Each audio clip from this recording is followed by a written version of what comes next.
Bonjour, je suis André-Marie Ndemaye, responsable du programme de vaccination à l'ONG catholique Relief Service, CRS, en République centrafricaine. Je réponds aux deux questions que j'avais choisies au début de cette formation sur la demande des vaccins.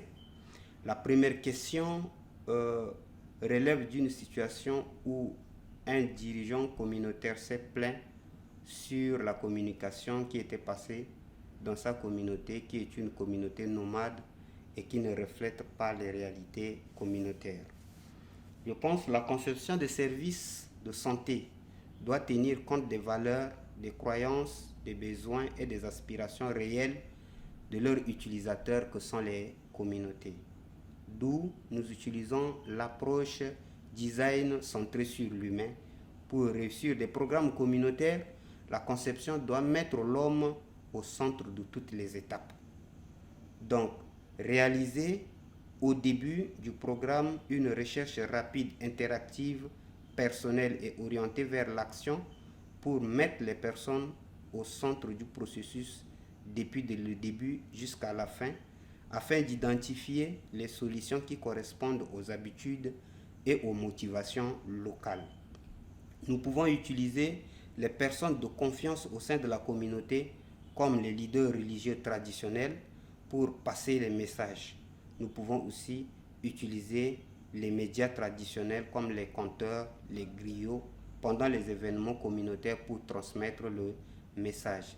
Cela relève d'une co-conception qui permet à toutes les parties prenantes qui sont considérées en tant que participants actifs au processus de conception des supports. Donc, dans ce processus, chaque membre a une connaissance approfondie sur leur propre expérience de vie. C'est un processus collaboratif.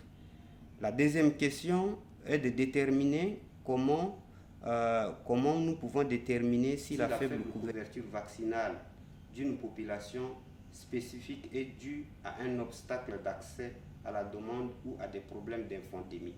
Je pense que pour connaître cette situation, il faut réaliser un diagnostic. Le diagnostic permet de comprendre les perceptions, les questions et les préoccupations de la communauté concernant la vaccination. Elle permet aussi de remettre en question les hypothèses sur les obstacles et les facteurs favorables à la vaccination.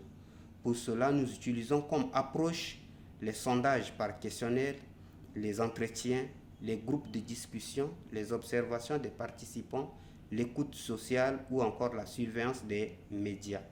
Nous pouvons compter sur des ressources qui nous sont disponibles, sur des données qui existent et sur un partenariat communautaire existant pour réaliser ce diagnostic.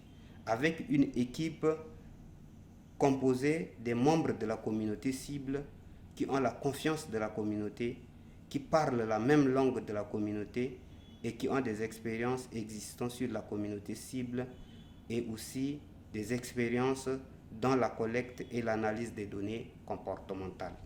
Les parties prenantes que nous pouvons impliquer peuvent être les travailleurs de la santé et les dirigeants du système de santé, les organisations des services sociaux, les fonctionnaires gouvernementaux ou encore les dirigeants élus, les organisations et les dirigeants religieuses, les employeurs du secteur privé.